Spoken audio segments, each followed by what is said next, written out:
So this part of the teaching brain was really interesting to me because I've always been interested in my students' different learning styles and understanding how I can best address the needs of each of my students.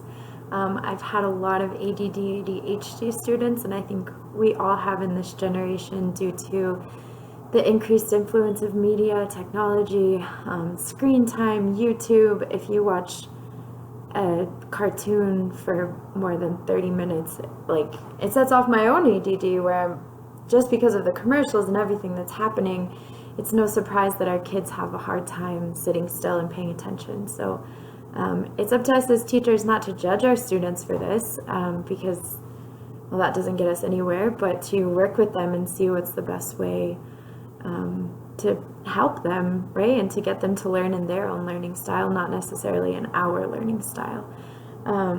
So the book starts off, or this part of the book starts off with her description of her different learner, and his name is Adam in the book. And so I was thinking about my two Adams in my class this year. And one of them in particular is constantly talking. Just everything he does has to have some kind of words and dialogue associated with it. And I was getting pretty frustrated with him, and so were the other students, because they wanted to focus and they were trying to focus, but his talking was really distracting. And then he would sit there in silence and not complete his tasks, and I would come check in and ask him, like, well, what do you do first? What's your next step? And he would always know. He always knew exactly what to do. He just needed to say it out loud in order to actually do it. So I made an agreement with him where we spoke about the needs of the other students and the fact that he might be a verbal processor, but other students need quiet in order to process. And so I told him that I would check in with him at the beginning of every independent work session and in the middle, and then at the end, so that he could bounce his ideas off of me, and then we could find this balance between him needing to share out what he's thinking and also respecting the needs of his classmates. And I think that's essentially what Rodriguez and Fitzpatrick are talking about.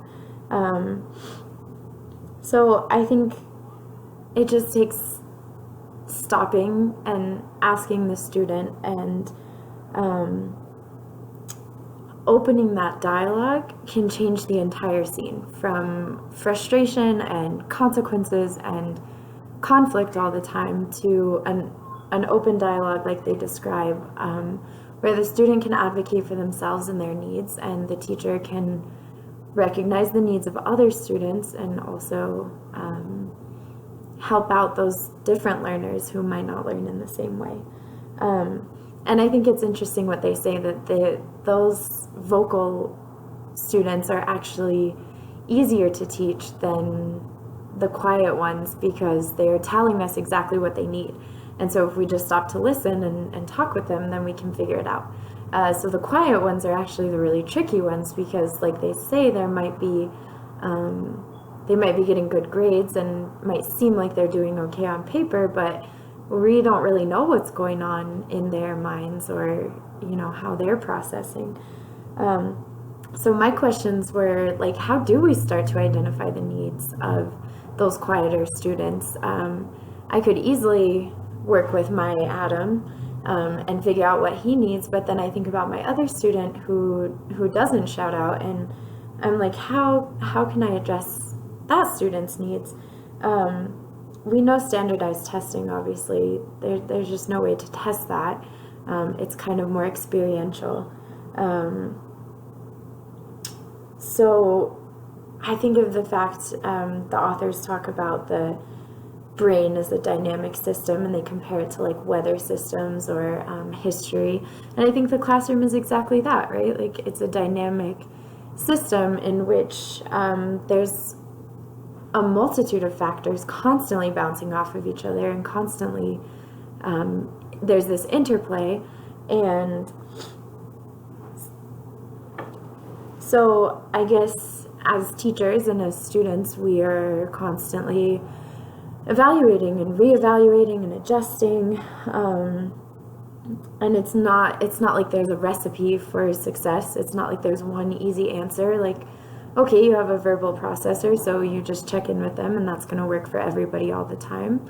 It's not like that. Just like maybe you have a student who likes to draw while they're listening, but maybe their drawings are distracting, or maybe you come to find out that they're not actually listening while they're drawing. And then you might have to adjust the way that you let them express their learning styles. And so I think it's just important to note that it's a process and it's a system. It's a dynamic system in which you are one factor or one element, but so is every single one of your students, and so are their families, and so is all of the experiences that we bring to the table with us.